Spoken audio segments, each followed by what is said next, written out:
Continuamos hoy, amigo oyente, nuestro estudio del Evangelio de Lucas en el Nuevo Testamento.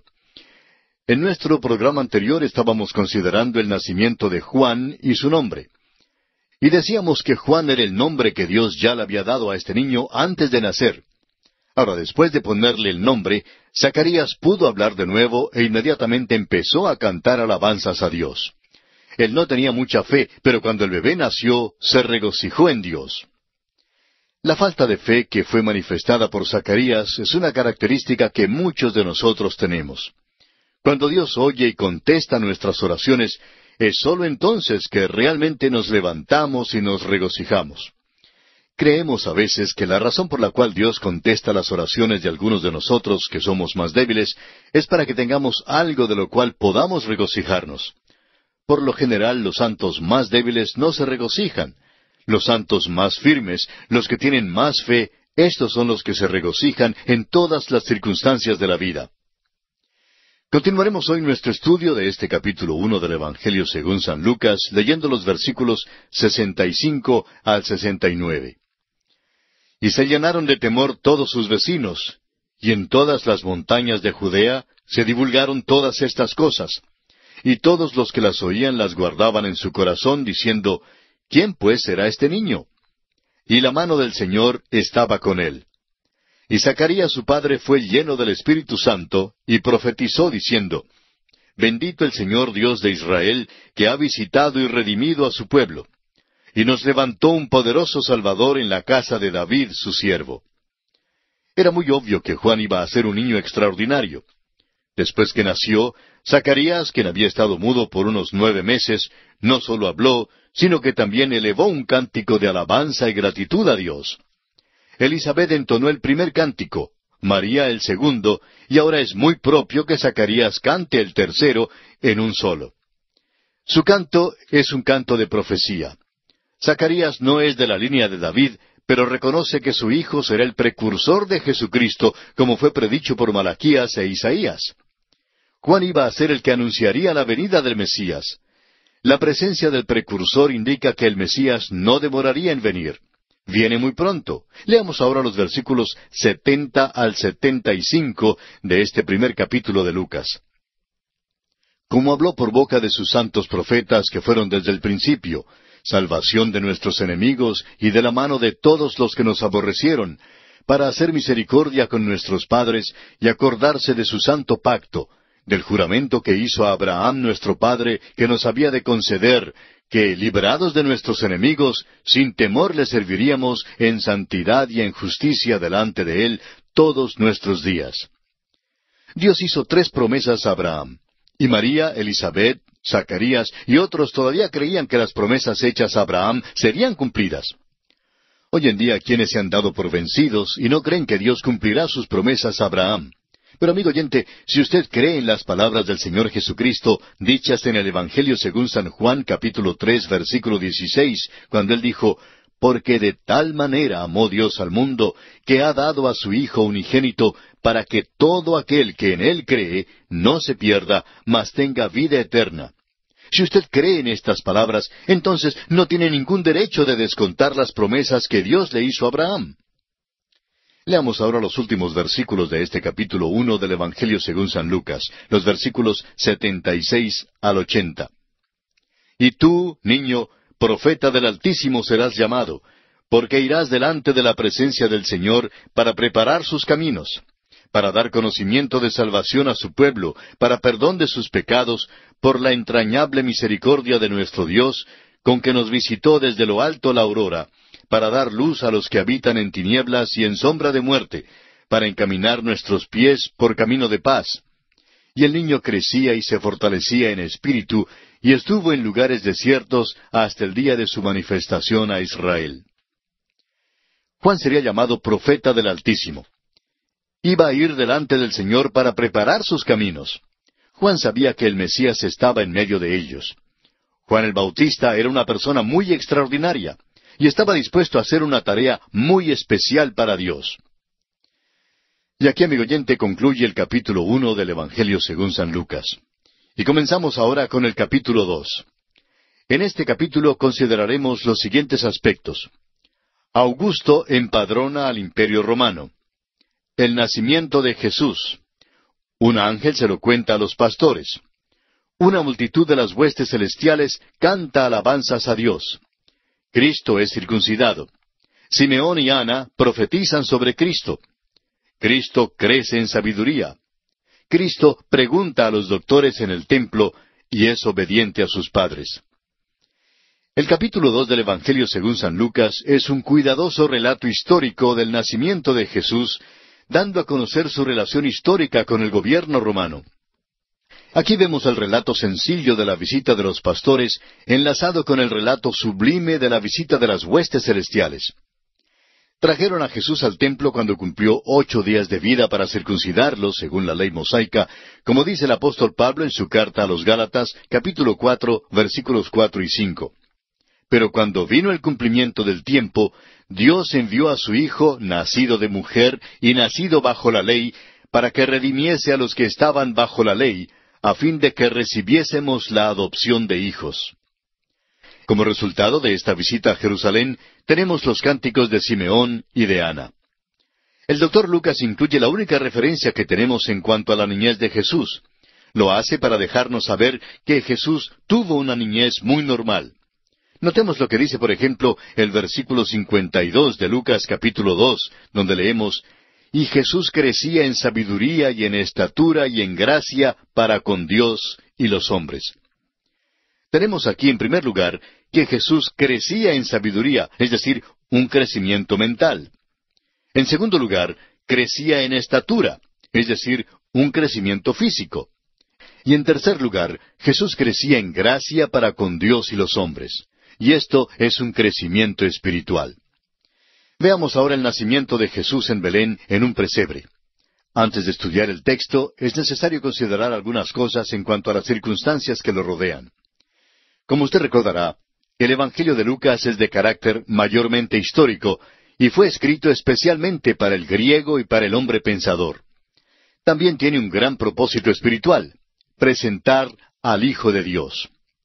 Neander, uno de los grandes santos del pasado, hizo esta declaración: las 3 grandes naciones históricas tenían que contribuir, cada una en su manera peculiar, a la preparación del terreno para la implantación del cristianismo. Los judíos con su énfasis sobre lo religioso, los griegos con su desarrollo de las ciencias y del arte, y los romanos como gobernadores del mundo proporcionando el elemento político. Ahora, los evangelios de Mateo, Marcos y Lucas, cada uno fue dirigido a un segmento en particular de la humanidad. Mateo, como dijimos ya, fue escrito al judío, Marcos para el romano, y Lucas para el griego. El doctor Gregory escribió, «Los griegos se distinguen claramente de las otras grandes razas históricas por ciertas características notables. Eran los representantes de la razón y del humanismo en el mundo antiguo. Se consideraron como poseedores de la misión de perfeccionar a los hombres. Eran los cosmopolitas de aquel entonces. Hicieron sus dioses a la imagen de los hombres, tanto como a su propia imagen, y por eso enlazaron a la cultura humana con una mundanalidad e impiedad absoluta».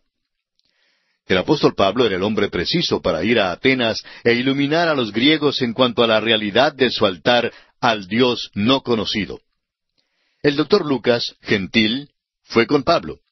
Así, la misión de la cultura griega fue evidentemente la preparación para la venida del Señor Jesucristo al mundo. Obligó a los hombres pensadores de aquel entonces a saber y a confesar la insuficiencia de la razón humana, aun en su más perfecto estado de desarrollo, para la liberación y la perfección del género humano. Los dejó esperando y anhelando a alguien que fuese capaz de llevar a cabo esta obra. En el capítulo 2, el doctor Lucas nos da un prefacio y una introducción para luego presentar al Señor Jesucristo desde su nacimiento hasta su muerte, desde su resurrección hasta su ascensión al cielo y la promesa de su segunda venida. El idioma griego llegó entonces a ser un vehículo o medio para divulgar la palabra de Dios. Y Dios utilizó a Alejandro Magno para realizar esto. Hausen dijo en cuanto a Alejandro Magno que recogió las mallas de la red de la civilización que se hallaban en desorden en las orillas de la costa asiática y la extendió por todos los países que atravesó en su maravillosa campaña. El este y el oeste de repente fueron unidos. Las tribus apartadas fueron unidas bajo un gobierno común. Nuevas ciudades fueron construidas como centros de la vida política. Nuevas líneas de comunicación fueron abiertas como canales de actividad comercial. La nueva cultura penetró las cordilleras montañosas de Pisidia y Licaonia. Los ríos Tigris y Éufrates llegaron a ser ríos griegos. El idioma de Atenas se oyó entre las colonias judías de Babilonia, y una Babilonia griega fue construida por el conquistador en Egipto y bautizada con su nombre. Esa fue la ciudad de Alejandría, que todavía lleva este nombre. Ahora tengamos en mente todas estas circunstancias al estudiar juntos el nacimiento de nuestro Señor Jesucristo. Leamos entonces los primeros 2 versículos de este capítulo 2 del Evangelio según San Lucas. Aconteció en aquellos días que se promulgó un edicto de parte de Augusto César que todo el mundo fuese empadronado. Este primer censo se hizo siendo Cirenio gobernador de Siria. Ahora alguien pensará al leer la frase que todo el mundo fuese empadronado, aquí en el versículo 1, que el Imperio Romano estaba empadronando también a los Estados Unidos y a la América Latina. Pero la palabra griega para mundo aquí significa la tierra habitada, y se refiere al mundo civilizado de aquel entonces. Quizá algunos de nosotros tuvimos ascendientes que vivieron en el norte de Europa en aquellos días, pero no estaban incluidos en este empadronamiento, aunque a Augusto César le hubiera gustado empadronar a todo el mundo si hubiera podido lograrlo. Ahora, ¿quién era Augusto César? Era el hijo adoptado de Julio César. En realidad, su nombre era Octaviano y tomó el nombre de César. Creemos que tenía el derecho de tomarlo. Era como el nombre Rolls Royce o Cadillac. Era un nombre que connotaba prestigio. Ahora, el nombre Augusto no era realmente un nombre, sino más bien un título. Cuando el Senado le presentó ciertos títulos como rey, emperador, dictador, etc., no estuvo satisfecho, y fue así como escogió el nombre Augusto. Este nombre tenía un significado religioso y constituía nada menos que un esfuerzo por deificarse y hacerse un dios. No fue por mera casualidad que el doctor Lucas mencionó el nombre de Augusto César. Este hombre firmó un edicto diciendo que todo el mundo, es decir, todo el mundo de aquel entonces, tenía que ser empadronado. El objetivo de este empadronamiento era imponer nuevos impuestos a todos los pueblos del imperio. El César necesitaba más dinero para formar sus ejércitos y mantenerlos en el campo. Deseaba tener dinero para vivir en su lujuria. Fíjese también que este empadronamiento se hizo mientras Cirenio era el gobernador de Siria. Leamos ahora los versículos 3 al 7 de este capítulo 2 de Lucas. E iban todos para ser empadronados, cada uno a su ciudad. Y José subió de Galilea, de la ciudad de Nazaret, a Judea, a la ciudad de David, que se llama Belén, por cuanto era de la casa y familia de David, para ser empadronado con María su mujer, desposada con él, la cual estaba encinta. Y aconteció que estando ellos allí, se cumplieron los días de su alumbramiento. Y dio a luz a su hijo primogénito, y lo envolvió en pañales, y lo acostó en un pesebre, porque no había lugar para ellos en el mesón.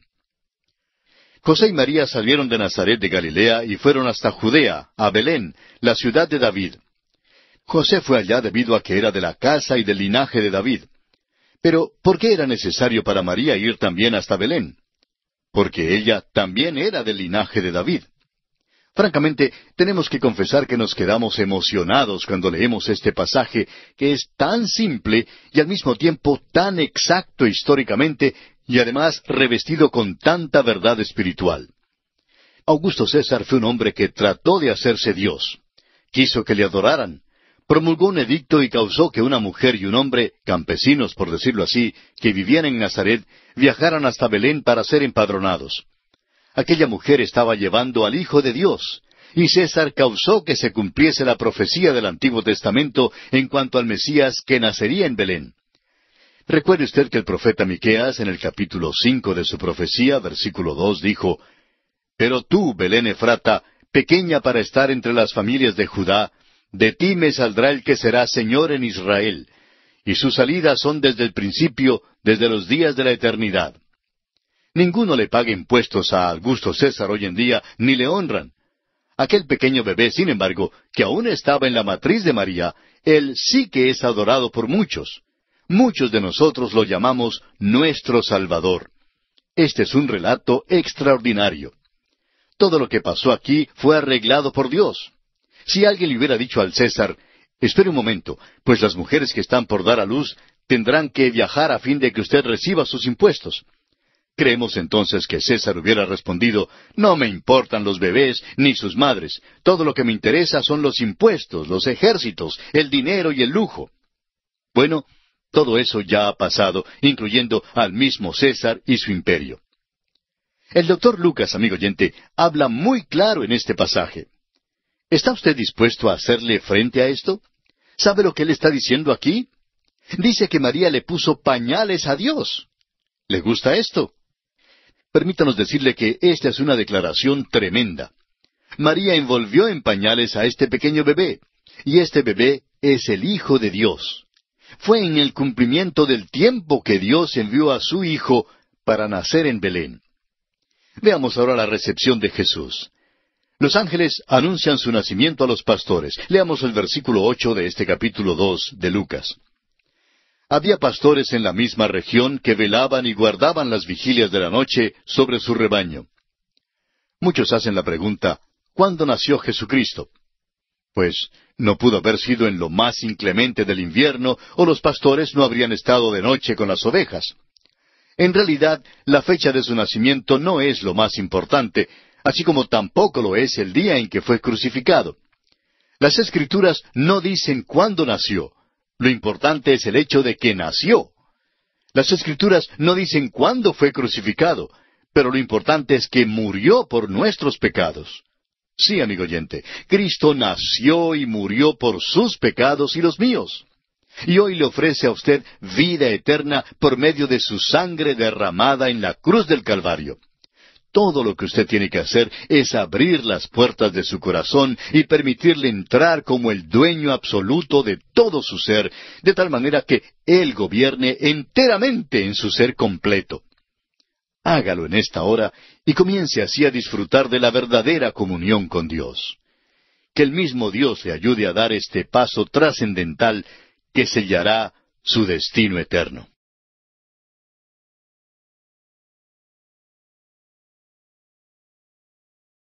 Continuamos hoy, amigo oyente, considerando el capítulo 2 del Evangelio según San Lucas. Y comenzaremos hoy leyendo los versículos 9 hasta el 11. Y he aquí se les presentó un ángel del Señor, y la gloria del Señor los rodeó de resplandor, y tuvieron gran temor. Pero el ángel les dijo, no temáis, porque he aquí os doy nuevas de gran gozo, que será para todo el pueblo, que os ha nacido hoy en la ciudad de David un Salvador que es Cristo el Señor. Es maravilloso ver nacer un bebé en este mundo, y el corazón de uno siempre simpatiza con uno de estos recién nacidos. Fue así, amigo oyente, como Dios entró en el mundo. Pudo haber entrado como entrará cuando venga a la tierra por segunda vez con poder y gran gloria. Pero en lugar de esto, vino de la manera más débil, vino como un bebé. Jorge MacDonald lo expresó así. Estaban buscando a un rey para elevarlo a un lugar alto, pero vino como un bebé que hizo llorar a una mujer. Esta fue la manera en que el Salvador escogió venir a este mundo. No puso a un lado su deidad, lo que puso a un lado fue su gloria.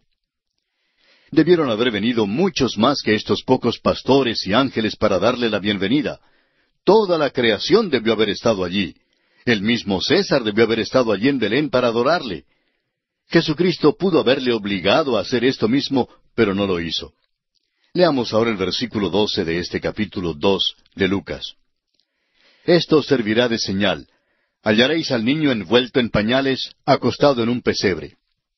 Una vez más, el doctor Lucas nos dice que María le puso pañales al Hijo de Dios. El Hijo de Dios vino a este mundo como un ser humano, y es precisamente por esto que Él se puede compadecer de nuestras debilidades. El escritor a los Hebreos nos dice en el capítulo 4 de su carta, versículo 15, porque no tenemos un sumo sacerdote que no pueda compadecerse de nuestras debilidades, sino uno que fue tentado en todo, según nuestra semejanza, pero sin pecado. Dios, amigo oyente, conoce al género humano, le conoce a usted y me conoce a mí. Nos comprende no solo porque Él nos hizo, sino también porque Él vino al mundo como ser humano. Esto significa que podemos saber algo en cuanto a Dios también, porque Él tomó nuestra humanidad. Sigamos adelante ahora con los versículos 13 y 14 de Lucas capítulo 2. Y repentinamente apareció con el ángel una multitud de las huestes celestiales que alababan a Dios y decían, Gloria a Dios en las alturas, y en la tierra paz, buena voluntad para con los hombres. Un examen cuidadoso del texto original griego en este pasaje nos revela que lo que los ángeles realmente declararon fue paz para con los hombres de buena voluntad. Es decir, aquellos hombres que se gozan en hacer la buena voluntad de Dios y en quienes Dios se complace. Es sólo a estos a quienes va dirigida esta paz. Los ángeles no hicieron la declaración absurda que muchos hombres hacen hoy en día cuando dicen, vamos a tener paz, paz, paz. Amigo oyente, Dios dice en Isaías capítulo 48, versículo 22, no hay paz para los malos. Vivimos en un día cuando necesitamos forjar espadas de nuestros asadones y no lo contrario. Vivimos en un mundo perverso. Vivimos en un mundo que es dominado por Satanás y por eso no hay paz. Sin embargo, hay paz, verdadera paz para con los hombres de buena voluntad. Y si usted, amigo oyente, se encuentra entre estos hombres de buena voluntad, es decir, aquellos que han acudido a Cristo Jesús y le han aceptado como Salvador personal, entonces, y sólo entonces, usted puede conocer la paz de Dios por medio de Él. El apóstol Pablo declara en su carta a los Romanos capítulo 5 versículo 1, Justificados pues por la fe, tenemos paz para con Dios por medio de nuestro Señor Jesucristo. Cuando Cristo vino la primera vez, esta es la clase de paz que trajo. En su segunda venida, vendrá como príncipe de paz, y en aquel tiempo Él reprimirá toda la injusticia y la rebelión que hay en el mundo. Establecerá paz en toda la tierra, pero hasta cuando Él venga, no habrá paz. Continuemos ahora con los versículos 15 y 16 de este capítulo 2 del Evangelio según San Lucas. Sucedió que cuando los ángeles se fueron de ellos al cielo, los pastores se dijeron unos a otros, Pasemos pues hasta Belén y veamos esto que ha sucedido y que el Señor nos ha manifestado. Vinieron pues apresuradamente y hallaron a María y a José y al niño acostado en el pesebre. Los pastores se apresuraron y fueron hasta Belén. Allí hallaron a María, a José y al niño Jesús. Probablemente fueron los primeros en visitar al bebé, puesto que Mateo nos dice que los magos no llegaron sino hasta más tarde. El hecho es que cuando los magos por fin encontraron al Señor Jesús, ya estaba viviendo en una casa y sin duda habían transcurrido algunos meses. Prosigamos ahora con los versículos 17 al 20. Y al verlo, dieron a conocer lo que se les había dicho acerca del niño. Y todos los que oyeron se maravillaron de lo que los pastores les decían. Pero María guardaba todas estas cosas, meditándolas en su corazón. Y volvieron los pastores glorificando y alabando a Dios por todas las cosas que habían oído y visto, como se les había dicho. María era una madre maravillosa. Vemos que cuidaba al niño Jesús con sumo amor y esmero, mientras meditaba sobre todas estas cosas en su corazón. La Biblia menciona en Mateo capítulo 2 que debido a que la vida de Jesús estuvo en peligro, María y José lo llevaron a Egipto por un tiempo, regresando más tarde a Nazaret. Pero fuera de este relato y el del incidente de Jesús en el templo cuando tenía 12 años, no hay nada más en toda la Biblia que se mencione en cuanto a la niñez del Señor. Después de esto, lo que sabemos es que cuando Jesús cumplió los 30 años, comenzó su ministerio público. Había llegado a ser hombre, y puesto que había nacido bajo la ley, cumplió la ley. Y pasamos ahora a considerar la circuncisión de Jesús y la purificación de María. Leamos los versículos 21 y 22 de Lucas capítulo 2. Cumplidos los 8 días para circuncidar al niño, le pusieron por nombre Jesús, el cual le había sido puesto por el ángel antes que fuese concebido. Y cuando se cumplieron los días de la purificación de ellos, conforme a la ley de Moisés, le trajeron a Jerusalén para presentarle al Señor. Según la ley, Una mujer era considerada inmunda por 40 días después del nacimiento de un hijo. Ella tenía que traer un sacrificio al Señor. María también era pecadora. Y como ya lo hemos visto en este Evangelio de Lucas, ella también necesitaba un Salvador, así como lo necesitan todos los seres humanos. Sigamos ahora con los versículos 23 y 24. Como está escrito en la ley del Señor, todo varón que abriere la matriz será llamado santo al Señor. Y para ofrecer conforme a lo que se dice en la ley del Señor, un par de tórtolas o 2 palominos. María y José ofrecieron un par de tórtolas como sacrificio, lo que indica su pobreza. Este sacrificio, según la ley, era para María y no concernía al Señor. Según lo que sabemos, nunca se ofreció un sacrificio por nuestro Señor Jesucristo, ni Él nunca ofreció un sacrificio, pues Jesucristo mismo fue el sacrificio por todo el mundo. Y pasamos ahora a considerar el incidente en el templo relacionado con Simeón. Leamos los versículos 25 al 32 de este capítulo 2 de Lucas.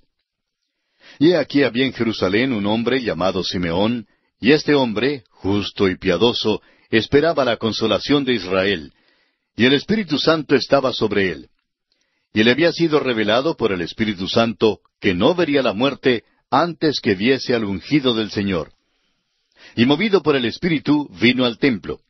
Y cuando los padres del niño Jesús lo trajeron al templo para hacer por él conforme al rito de la ley, él le tomó en sus brazos y bendijo a Dios, diciendo, Ahora, Señor, despides a tu siervo en paz, conforme a tu palabra, porque han visto mis ojos tu salvación, la cual has preparado en presencia de todos los pueblos, luz para revelación a los gentiles y gloria de tu pueblo Israel. Hubo un hombre llamado Simeón, quien, movido por el Espíritu Santo, estaba en el templo cuando el Señor Jesús fue traído para ser circuncidado según la costumbre de la ley. Dios le había prometido a Simeón que vería la salvación de Dios. Ahora, ¿qué vio Simeón? Vio a un pequeño bebé. Nuestra salvación, amigo oyente, depende de una persona y no de algo que uno haga. En realidad, la salvación es la persona misma del Señor Jesucristo.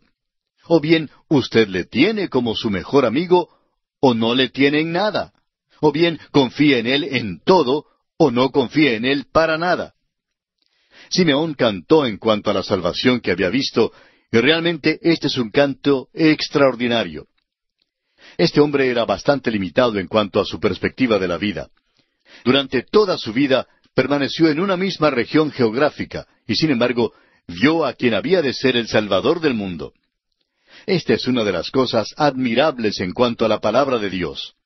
La Biblia y la salvación de Dios vinieron por medio de la nación judía, pero son para todo el mundo. Ninguna otra religión es así. Generalmente las religiones del mundo son sólo para cierta región o cierto pueblo en particular. Esto es verdad en cuanto al sintoísmo, al judaísmo, al maometismo y otras religiones así por el estilo. El cristianismo, sin embargo, ha sido y es para todos en todas partes. Continuemos leyendo los versículos 33 al 35. Y José y su madre estaban maravillados de todo lo que se decía de él. Y los bendijo Simeón, y dijo a su madre María, He aquí, este está puesto para caída y para levantamiento de muchos en Israel, y para señal que será contradicha, y una espada traspasará tu misma alma, para que sean revelados los pensamientos de muchos corazones. Note usted que Lucas llama a los padres de Jesús José y su madre. María pagó un precio tremendo para traer al mundo al Salvador. Pagó un precio terrible al pararse debajo de la cruz del Señor Jesús y al verle morir. La cruz de Cristo ha conmovido a muchos. Los artistas famosos la han pintado, los grandes compositores le han dedicado sus obras maestras, y los autores más destacados han escrito con palabras aquellos momentos de sufrimiento. Muchos predicadores han predicado innumerables sermones en cuanto a la cruz. Y aquí creemos que hay un peligro de tratar su muerte de una manera demasiado compasiva, si se me permite la expresión. Cristo no murió, amigo oyente, para atraer la compasión de nadie. Él no quiere su simpatía. Lo único que Él desea es su fe.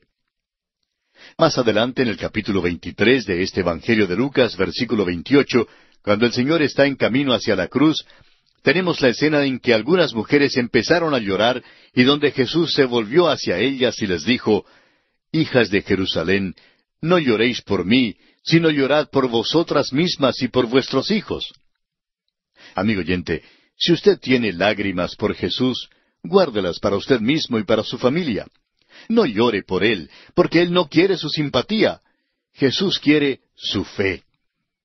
Cuando María se paró debajo de aquella cruz y vio morir a Jesús, no sintió compasión. Lo que ella sintió fue angustia. El sufrimiento de María, amigo oyente, no tenía nada que ver con la salvación suya.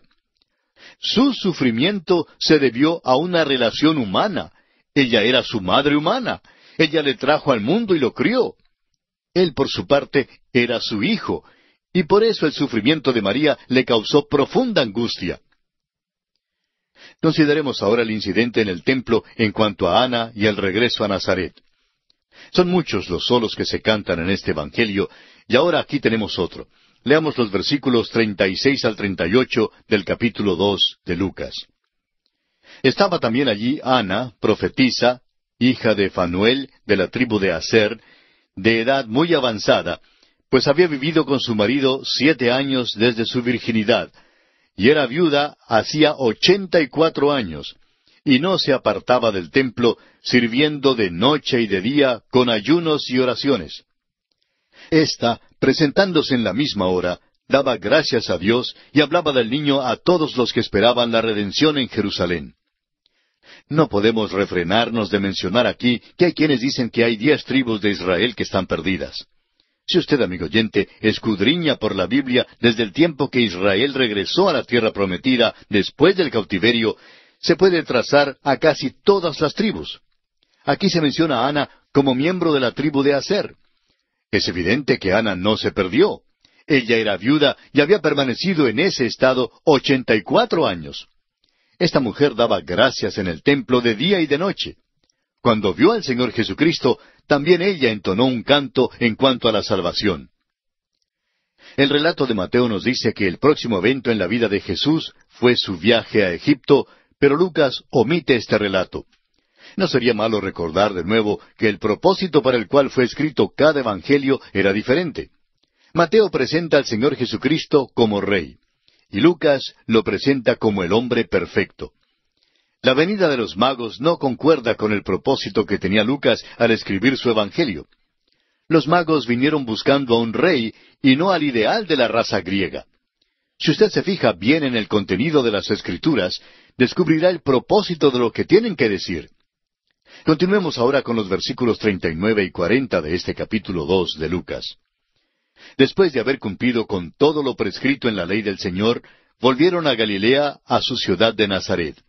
Y el niño crecía y se fortalecía, y se llenaba de sabiduría, y la gracia de Dios era sobre él.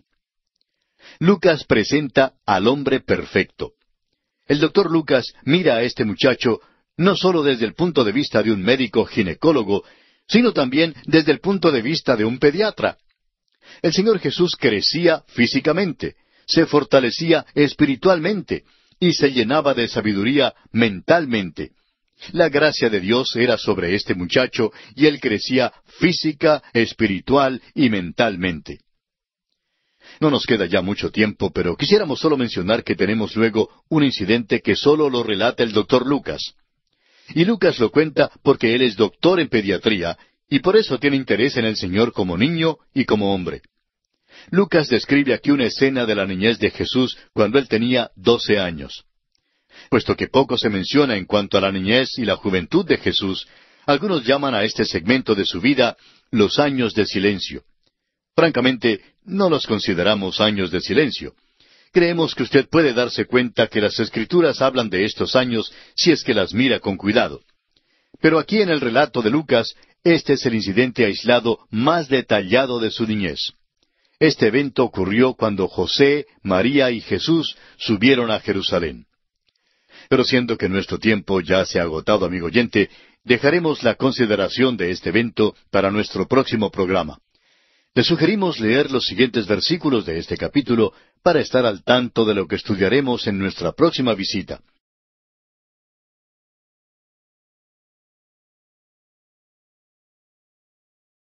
Continuando nuestro estudio del capítulo 2 del Evangelio según San Lucas, consideraremos hoy la visita de José, María y Jesús a Jerusalén.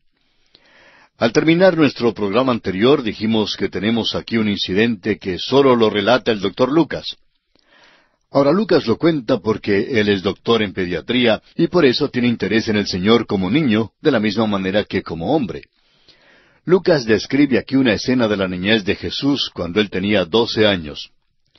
Ahora, siendo que poco se menciona en cuanto a la niñez y la juventud de Jesús, algunos llaman a este segmento de su vida los años de silencio. Francamente, no los consideramos años de silencio. Creemos que usted se dará cuenta que las Escrituras hablan de estos años si es que las mira con cuidado. Pero aquí en el relato de Lucas, este es el incidente aislado más detallado de su niñez. Este evento ocurrió cuando José, María y Jesús subieron a Jerusalén. Y vamos hoy a comenzar leyendo los versículos 41 al 45 de este capítulo 2 de San Lucas. Iban sus padres todos los años a Jerusalén en la fiesta de la Pascua, y cuando tuvo 12 años, subieron a Jerusalén conforme a la costumbre de la fiesta. Al regresar ellos, acabada la fiesta, se quedó el niño Jesús en Jerusalén, sin que lo supiesen José y su madre. Y pensando que estaba entre la compañía, anduvieron camino de un día, y le buscaban entre los parientes y los conocidos. Pero como no le hallaron, volvieron a Jerusalén buscándole. María y José estaban criando a un niño normal y saludable. Amigo oyente, ¿no cree usted que el niño Jesús era un niño que iba de un lugar a otro con una aureola sobre su cabeza? Los artistas de la Edad Media tenían concepciones muy curiosas en cuanto al Señor Jesús, tanto de su niñez como cuando ya llegó a ser un adulto. No creemos que se veía como ninguna de esas pinturas. En su niñez, Jesús era simplemente un muchacho normal. En aquellos días, acostumbraban viajar en grupos o en compañías, así que cuando llegó la hora de salir de Jerusalén, la compañía se reunió y comenzó su viaje hacia sus hogares. Cuando el grupo con el cual viajaban José, María y Jesús estaba a un día de camino de Jerusalén, José y María notaron la ausencia de Jesús. José probablemente dijo, ¿dónde está Jesús? Y María quizá respondió, yo creía que estaba contigo. Y así pues, lo buscaron entre la multitud con la cual estaban viajando. Cuando descubrieron que no se encontraba por ninguna parte, entonces decidieron regresar a Jerusalén. Buscaron a Jesús durante 3 días. Ahora, ¿dónde cree usted que lo encontraron? Estaba en el templo.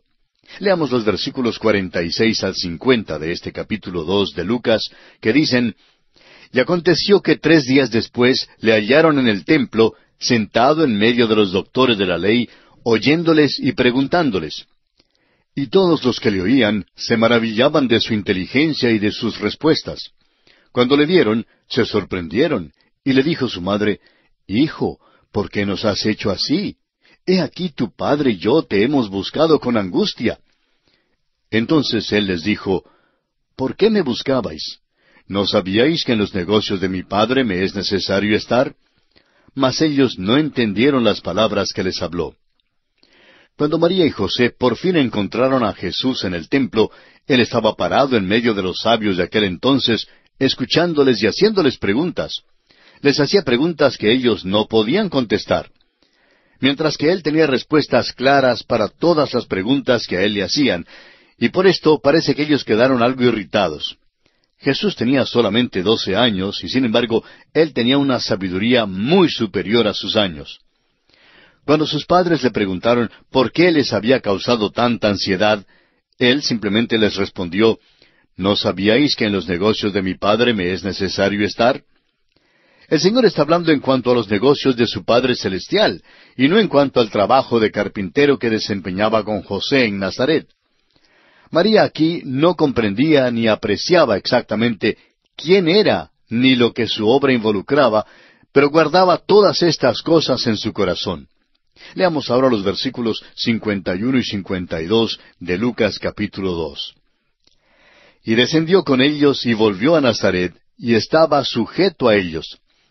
Y su madre guardaba todas estas cosas en su corazón. Y Jesús crecía en sabiduría y en estatura y en gracia para con Dios y los hombres. Jesús estaba sujeto a sus padres. Ahora esto es interesante a la luz del hecho de que aún hoy en día los niños de 12 años exigen que los escuchemos. Los estudiantes de la universidad también quieren ser escuchados. Dicen que debemos escucharlos. Les hemos escuchado y no les hemos oído decir nada todavía, a pesar de toda la propaganda que se les da en la televisión y en la radio. No creemos que un estudiante de la universidad tenga mucho que decirnos. Todavía, en cambio, le queda mucho que aprender. Su coeficiente intelectual no significa nada. Conocemos a muchos hombres que tienen un doctorado en filosofía y coeficientes de inteligencia muy altos, pero no saben que no deben salir en la lluvia. Esto es importante notar que el Señor Jesús obedecía a sus padres y estaba sujeto a ellos. María se fijó en su conducta y la guardó en su corazón. Ahora, el doctor Lucas también nos da un informe en cuanto a aquellos llamados años de silencio, cuando Jesús crecía y se aproximaba a la edad adulta. Dice Lucas que crecía en sabiduría, es decir, un crecimiento mental, en estatura físicamente, en favor con Dios espiritualmente, y con los hombres socialmente. En toda área el Señor Jesucristo estaba llegando a ser el hombre perfecto. Y aquí, amigo oyente, concluye nuestro estudio del capítulo 2 del Evangelio según San Lucas. Llegamos ahora al capítulo 3. En este capítulo consideraremos la predicación y el bautismo de Juan el Bautista. El testimonio de Juan en cuanto a Cristo. Herodes encarcela a Juan. Cristo es bautizado y recibe testimonio del cielo. La edad y la genealogía de Cristo por parte de María, su madre. Lucas, con los procedimientos de un verdadero historiador, data el ministerio de Juan el Bautista según las fechas de la historia secular contemporánea, como lo veremos en los versículos 1 y 2 de este capítulo 3. Notaremos aquí que Lucas hace énfasis especial sobre el mensaje de Juan de la necesidad del arrepentimiento como condición para acudir al Mesías.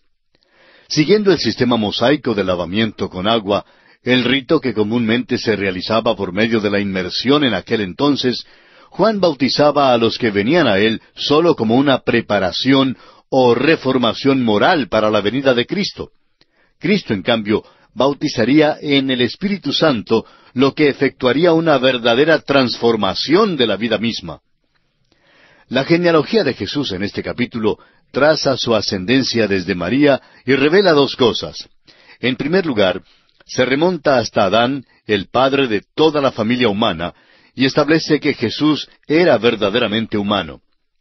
Mateo, al presentar a Jesús como rey, traza la genealogía solamente hasta Abraham, el padre de la nación hebrea. En cambio, Lucas, al presentar a Jesús como hombre, se remonta hasta Adán mismo, el padre de toda la humanidad. En segundo lugar, establece que Jesús era descendiente de David por medio de su madre, ya que María descendió de David por medio de Natán, un hijo de David, en lugar de su hijo primogénito, Salomón. Compare usted el versículo 31 de este capítulo 3 con el primer libro de Crónicas, capítulo 3, versículo 5. Consideremos, pues, el ministerio de Juan el Bautista. Este capítulo contiene muchísimos detalles, puesto que Lucas era un perfeccionista que anotaba todo con exactitud. Leamos el primer versículo de este capítulo 3 de Lucas. En el año 15 del imperio de Tiberio César, siendo gobernador de Judea Poncio Pilato, y Herodes tetrarca de Galilea, y su hermano Felipe tetrarca de Iturea y de la provincia de Traconite, y Lisanias tetrarca de Abilinia. Ahora notemos que son 5 los personajes que se identifican en este versículo, permitiéndonos fijar la fecha con plena exactitud. Augusto César era el emperador cuando el Señor Jesucristo nació, pero ahora Tiberio César es nombrado como emperador. La historia secular, que tiene que suplirnos los detalles, nos dice que Tiberio era talentoso pero brutal, que era vivo, astuto, inhumano y profano. Trató de domar al mundo entero. Ahora notemos que Lucas también nos da los nombres de las personas en puestos de menor rango en esos tiempos. Leamos el versículo 2. Y siendo sumos sacerdotes Anás y Caifás, vino palabra de Dios a Juan, hijo de Zacarías, en el desierto. Anás y Caifás eran sumos sacerdotes. Ahora, ¿por qué había dos? El hecho de que había dos sumos sacerdotes revela el poder que Roma ejercía sobre la religión de Jerusalén en aquellos tiempos. Aparentemente, Anás era el que ejercía el poder, aunque permanecía en el trasfondo, mientras que Caifás era el que Roma había puesto ante el pueblo. La experiencia normal para Juan habría sido servir en el templo como su padre había servido. A Juan le correspondía ser el líder en el templo, pero debido a esta corrupción que surgió, lo abandonó y salió al desierto renunciando a su sacerdocio. No quiso servir dentro de un sistema corrupto y por tanto llegó a ser profeta. Y este es entonces el cuadro que pinta el doctor Lucas. Juan el Bautista era un sacerdote, pero llegó a ser profeta. Juan el Bautista es uno de aquellos personajes notables que aparecen de vez en cuando. El pueblo recordó a alguien que había venido antes, debido a ciertas semejanzas en sus métodos. Ellos pensaron que era Elías. Juan era tan diferente que esta gente llegó a pensar también que él era aquel que un día iba a aparecer, el Mesías. Juan el Bautista era una persona paradójica, era extraordinario, tuvo un nacimiento milagroso, asistido por una visita del ángel Gabriel. Toda su niñez es pasada por alto y el próximo evento en su vida que se menciona es el principio de su ministerio. Era sacerdote, profeta y predicador. Era sacerdote por nacimiento porque era hijo de Zacarías, pero fue llamado por Dios para ser profeta. Leamos ahora el versículo 3 de este capítulo 3 de Lucas. Y él fue por toda la región contigua al Jordán, predicando el bautismo del arrepentimiento para perdón de pecados. Juan predicaba el bautismo del arrepentimiento. Él fue el último de los profetas. En realidad, era un personaje del Antiguo Testamento que caminó hacia las páginas del Nuevo Testamento. Era un hombre pintoresco, barbudo y de pelo largo. Estaba vestido con ropaje de pelo de camello. Era diferente en su modo de vestir, en su dieta y en su parecer, y recibió la misma recepción que le fue brindada a muchos otros profetas. Fue muerto. Amigo oyente, el mensaje más mal recibido aún en nuestros días es la voz del profeta. El mundo nunca recibirá a un hombre que se atreva a contradecir su filosofía de la vida. Si un predicador desea ser popular, pues tiene que cantar junto con la multitud. Pero que Dios tenga misericordia del púlpito, que no es nada más que un portavoz de lo que dice la congregación. Que Dios tenga misericordia del predicador de aquel púlpito. El mundo no quiere escuchar la voz de Dios, especialmente cuando esa voz habla de juicio. El mensaje de Juan era acérrimo. Veamos ahora los versículos 4 al 7 de Lucas capítulo 3. Como está escrito en el libro de las palabras del profeta Isaías, que dice: Voz del que clama en el desierto, preparad el camino del Señor, enderezad sus sendas. Todo valle se rellenará, y se bajará todo monte y collado.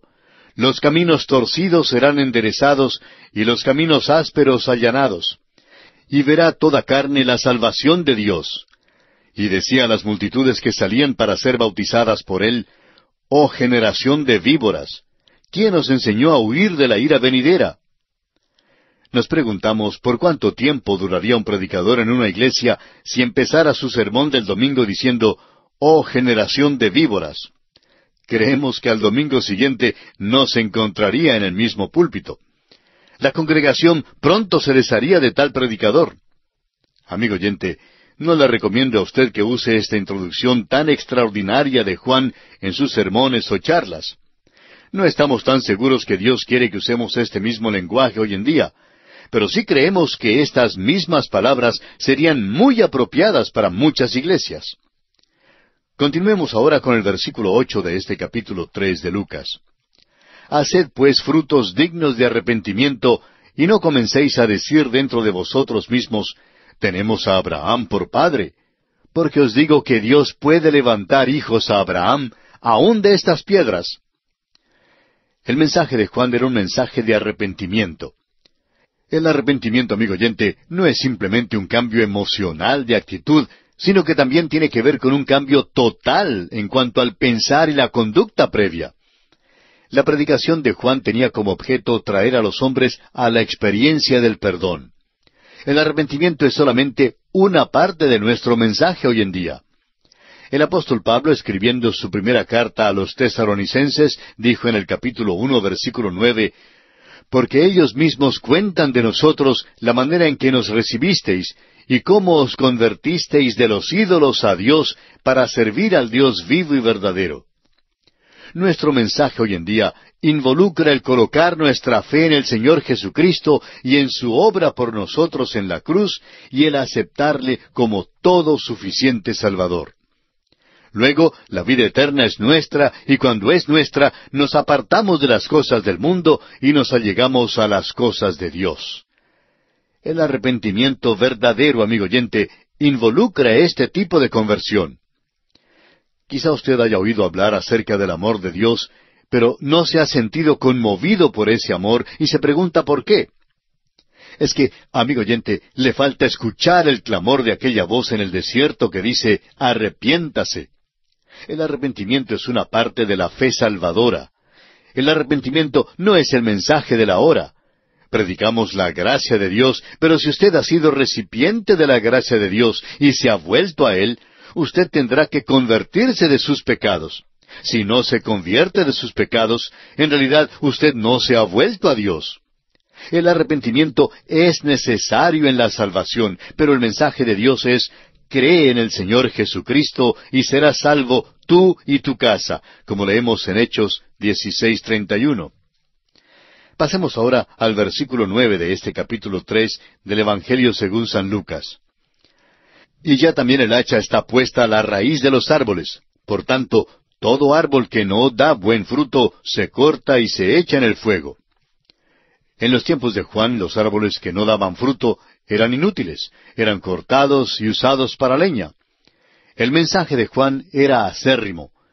La nación de Israel no había dado el fruto como Dios había esperado que diera, y el juicio iba a ser su porción. Juan estaba diciéndole a Israel que si no daba fruto, se usaría el hacha para cortar la raíz del árbol. Y hoy en día, amigo oyente, el Señor Jesucristo está diciéndole lo mismo a la iglesia. Ahora, los versículos 10 y 11 dicen, «Y la gente le preguntaba diciendo, «Entonces, ¿qué haremos?» Y respondiendo les dijo, «El que tiene 2 túnicas, dé al que no tiene, y el que tiene que comer, haga lo mismo». Juan estaba diciéndole a Israel en un lenguaje sencillo y comprensible que estaba viviendo con fines puramente egoístas y que no trataba de compartir lo que tenía con otros. Bueno, amigo oyente, este aspecto del ministerio de Juan el Bautista es algo extenso, como ya hemos visto. Y siendo que nuestro tiempo se ha agotado, tendremos que detenernos en este punto por esta oportunidad.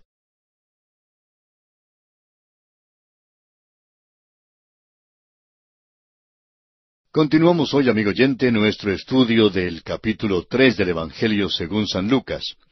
Y en nuestro programa anterior estábamos considerando el ministerio de Juan el Bautista y en particular su predicación en cuanto al arrepentimiento. Y nos detuvimos en los versículos 10 y 11, cuando Juan estaba diciendo a Israel, en un lenguaje sencillo y comprensible, que estaban viviendo con fines puramente egoístas y que no trataban de compartir lo que tenían con otros. Hoy continuaremos leyendo los versículos 12 y 13. Vinieron también unos publicanos para ser bautizados, y le dijeron, «Maestro, ¿qué haremos?» Él les dijo, «No exijáis más de lo que os está ordenado». Los publicanos eran recaudadores de contribuciones y eran bien conocidos por su robo y codicia. Sin embargo, ellos acudieron a Juan y le preguntaron, «¿Qué haremos?» Y por su respuesta, ellos vieron su necesidad de acudir también al Señor. Ahora leamos el versículo 14 de este capítulo 3 de Lucas. También le preguntaron unos soldados diciendo, «¿Y nosotros qué haremos?» Y les dijo, «No hagáis extorsión a nadie, ni calumniéis, y contentaos con vuestro salario». Este es un mensaje práctico que Juan dio a estas personas de diferentes clases y condiciones sociales que vinieron a él. Amigo oyente, si usted es tipógrafo, usted revela que es cristiano por su modo de imprimir. Si usted es soldado, revela su cristianismo por su modo de ser soldado.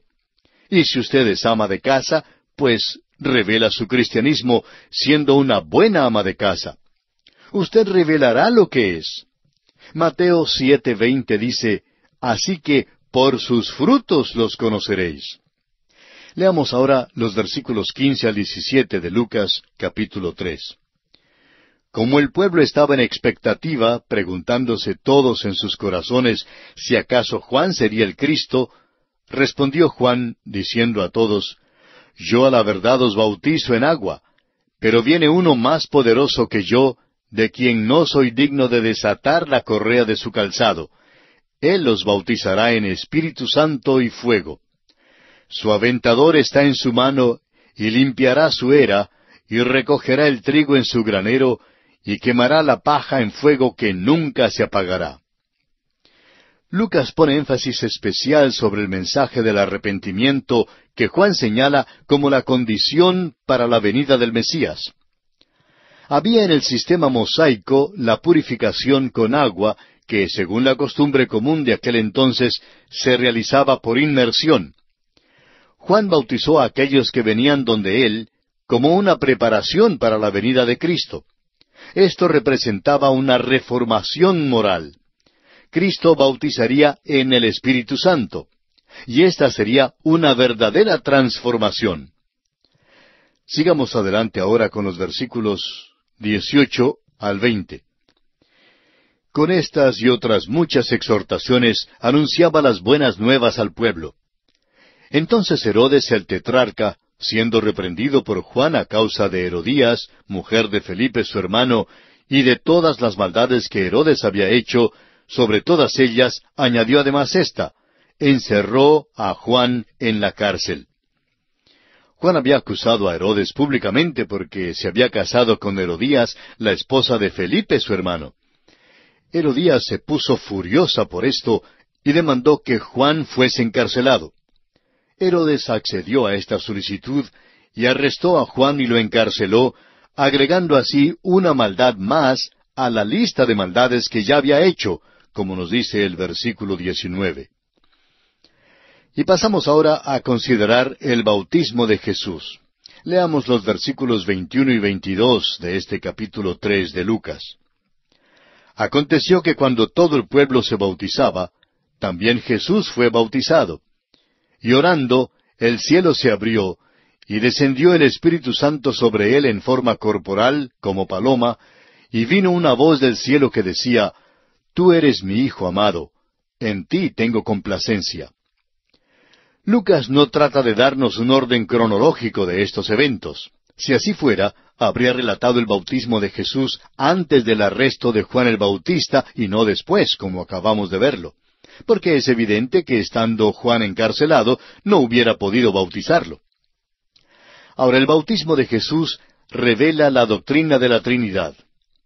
El Espíritu Santo, en forma de paloma, desciende sobre Jesús, quien también es miembro de la Trinidad, y el Padre Celestial le habla a Jesús. Este fue el principio de la misión redentora de Jesús. El Padre y el Espíritu Santo pusieron su sello de aprobación sobre su ministerio. El resto de este capítulo trata de la genealogía de María y no de la de José. La genealogía de José se encuentra en el Evangelio según San Mateo. En Mateo, la genealogía principia con Abraham y llega hasta el Señor Jesucristo por medio de David y Salomón. Mateo da la genealogía de Jesús por medio de José, que es de la línea real. El título legal al trono para Jesús vino por medio de José. Ahora, la genealogía en Lucas es diferente. Se presenta en un orden inverso a la de Mateo. Lucas se remonta hasta David y luego aún hasta Adán. Está dando la línea de sangre de Jesús. Ahora, son dos las cosas que debemos notar en cuanto a esta genealogía. En primer lugar, el doctor Lucas presenta el hecho, sin lugar a dudas, que José no era el padre del Señor Jesucristo. Leamos el versículo 23. Jesús mismo, al comenzar su ministerio, era como de 30 años, hijo, según se creía, de José, hijo de Elí. Ahora, la palabra hijo, como es usada en esta genealogía, no aparece en los mejores manuscritos. José no era hijo de Elí. La palabra hijo se incluye para indicar el linaje por el padre, el hombre, quien era la cabeza del hogar. En otras palabras, la genealogía se da según el nombre del hombre. En Mateo, donde se da la genealogía por parte de José, declara que Jacob engendró a José. Ahora, la segunda cosa de importancia que debemos notar aquí se halla en el versículo 31 de este capítulo 3 de Lucas. Hijo de Melea, hijo de Mainán, hijo de Matata, hijo de Natán. Mateo traza la línea de Cristo por Salomón, hijo de David, o sea que Mateo presenta la línea real, la línea de la realeza. Lucas, por su parte, traza la línea de Cristo por Natán, otro de los hijos de David. La sangre de David corría en las venas de María, y por eso Jesucristo es hijo de David. Lucas revela a Jesucristo como el Hijo del Hombre y el Salvador del mundo. Su línea de ascendencia no se detuvo con Abraham, sino que se remontó hasta Adán, el primer hijo de Dios. Adán fue creado hijo de Dios, pero cayó de aquella alta posición cuando pecó. Jesucristo, el último Adán e hijo de Dios, ha venido para traer de vuelta al género humano a aquella relación con Dios, a aquella relación que Adán tenía antes de su caída. Esta misma relación es posible ahora por medio de la fe en el Señor Jesucristo.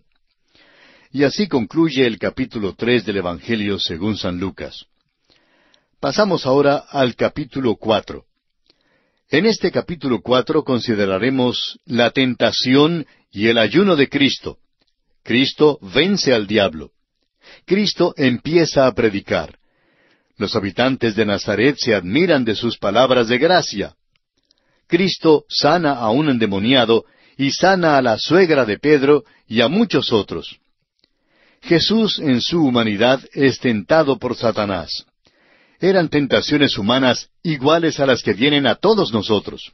Abarcan todo el espectro de las posibles tentaciones humanas y, como lo veremos, ocurren de tres maneras diferentes. Primero, tenemos la tentación de convertir las piedras en pan para satisfacer las necesidades del cuerpo. Ahora, no hay nada malo en cuanto al pan. El pan es el sostén de la vida. El cuerpo necesita pan y Jesús tenía hambre. ¿Qué había pues de malo aquí? Lo malo habría sido emplear sus grandes poderes para ministrarse a sí mismo, lo cual le hubiera constituido en un egoísta. Jesús tuvo que demostrar en su propia vida la verdad del gran principio, no sólo de pan vivirá el hombre. Esto es contrario al pensar de esta edad materialista tan crasa que vive simple y solamente para satisfacer los caprichos del cuerpo. El hombre moderno en nuestra sociedad secular dice, come, bebe y alégrate, porque mañana moriremos. Y según el punto de vista del hombre, la muerte termina con todo. El egoísmo es la maldición de una sociedad secular sin creencia alguna. Nuestro Señor, al hacerle frente a esta tentación, refutó la filosofía popular del mundo. Ahora, por la segunda tentación, aprendemos que las naciones del mundo derivan su poder de la fuerza bruta y el manejo político. La guerra es un modo de vivir para el mundo. El odio y el temor son azotes usados para motivar el populacho. No hay duda que todo esto es satánico y que es Satanás quien ofrece los reinos del mundo a base de estos términos. Los hombres tienen que ser cambiados para poder entrar en el reino de Dios. Y esto es lo que Jesús le dijo a Nicodemo en Juan capítulo 3, versículo 3. De cierto te digo, que el que no naciere de nuevo, no puede ver el reino de Dios. Aquí debemos notar que la respuesta de Jesús a esta tentación tiene una nota de finalidad. Él citó Deuteronomio 6:13, que dice, a Jehová tu Dios temerás, y a Él solo servirás. En cuanto a esto, creemos que también debemos considerar lo que el apóstol Pablo dice en su segunda carta a los Corintios, capítulo 10, versículos 3 al 5, donde leemos, Pues aunque andamos en la carne, no militamos según la carne, porque las armas de nuestra milicia no son carnales, sino poderosas en Dios para la destrucción de fortalezas, derribando argumentos y toda altivez que se levanta contra el conocimiento de Dios, y llevando cautivo todo pensamiento a la obediencia a Cristo. Ahora, la última tentación en que Satanás desafía a Jesús a lanzarse del templo parecía ser un procedimiento muy lógico para que Jesús impresionara a la multitud en cuanto a su persona y su misión. Pero Jesús no se deja engañar por ningún camino aparentemente fácil hacia el trono. Estaba dispuesto a llevar la corona de espinas antes que la corona de gloria. Stifler declara, hay dos maneras de menospreciar a Dios. Una es ignorar su poder, y la otra es abusar de él. Es fácil el no hacer nada, y luego vocear toda clase de palabras piadosas en cuanto a cómo Dios provee para las aves y que también cuidará de nosotros. Pero Dios dice en Génesis 3:19, con el sudor de tu rostro comerás el pan. El misionero que sale al extranjero primero tiene que estudiar para poder aprender el idioma y el modo de vida, y entonces Dios le ayudará. Somos socios de Dios y no simples títeres. Recordemos eso. Después de considerar lo que sufrió Adoniram Hudson, uno de los primeros misioneros del Evangelio a Birmania, su hijo, el doctor Edward Hudson, dijo, si tenemos buen éxito es porque otros han sufrido antes de nosotros. Si sufrimos sin tener buen éxito es para que otros tengan buen éxito después de nosotros. Jesús rechazó una falsa posición espiritual. Su respuesta fue devastadora. No tentaréis a Jehová vuestro Dios como lo tentasteis en Masa, según leemos en Deuteronomio 6:16.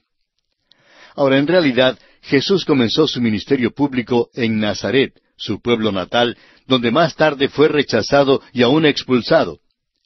Fue en la sinagoga de Nazaret donde anunció el cumplimiento de Isaías 61:1 y 2, donde dice, el Espíritu de Jehová el Señor está sobre mí, porque me ungió Jehová, me ha enviado a predicar buenas nuevas a los abatidos, a vendar a los quebrantados de corazón, a publicar libertad a los cautivos, y a los presos apertura de la cárcel, a proclamar el año de la buena voluntad de Jehová, y el día de venganza del Dios nuestro, a consolar a todos los enlutados.